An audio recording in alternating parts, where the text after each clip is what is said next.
I saw it perfectly clearly. The woman intimately involved with another man in the swimming pool was my own wife. Yet, I didn't confront them or make a scene. Instead, I calmly walked to my wife's room as if nothing was wrong. Even though I knew exactly what the disheveled sheets meant, my face remained impassive.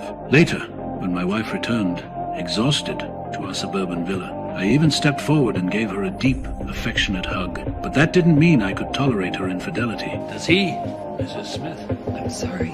Don't be. Knowledge is pain. I'm used to that. Not that I don't get some little pleasures in return for the pain, mind you. I wasn't just going to expose my wife's deception.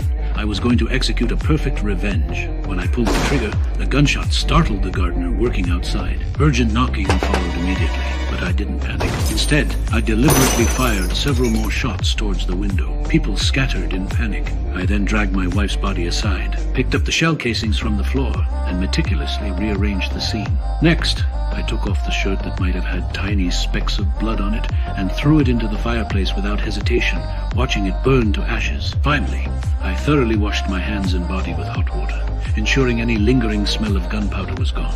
I worked like a precision instrument, methodically handling every detail. Throughout the entire process, I was eerily calm, as if simply waiting for a scheduled meeting, the arrival of the police. Soon, the police, alerted by the report, arrived with sirens wailing and quickly surrounded my villa. Coincidentally, the sheriff leading the investigation, Nunnally, was my wife's secret lover. Hey guys, this is Lieutenant Nunnally. Good to meet you. Hello, sir. So what do we know? They had known each other for a long time, but to protect their families, they always used code names, silently agreeing never to reveal their real names or social connection. Therefore, Sheriff Nunnally had absolutely no idea that the villa he was about to enter was his lover's home. And this, precisely, was the most crucial, the most lethal part of my entire revenge plan. Just you, please. The sheriff cautiously peered through the crack in the door and saw me holding a gun. He immediately became alert and suggested we both put down our weapons before he came in to talk. That was exactly what I was waiting for.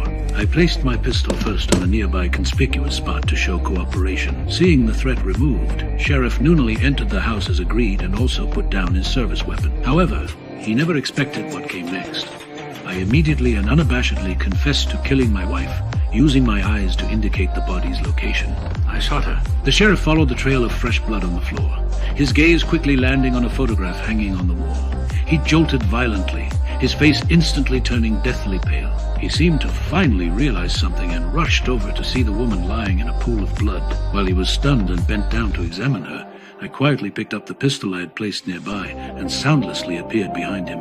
Unexpectedly, the sheriff reacted extremely fast. He spun around, wrenched the gun from my hand, and slammed me violently to the floor. Immediately, a flood of police rushed in and subdued me firmly. They discovered the woman on the floor still had faint breathing, quickly placed an oxygen mask on her, lifted her onto a stretcher, and rushed her to the hospital. Sheriff Nunnally stood frozen in place, shock and confusion written all over his face, clearly still reeling from the immense impact. As I was being put into the police car, an icy smile crept uncontrollably onto my lips. Everything was still proceeding according to my plan.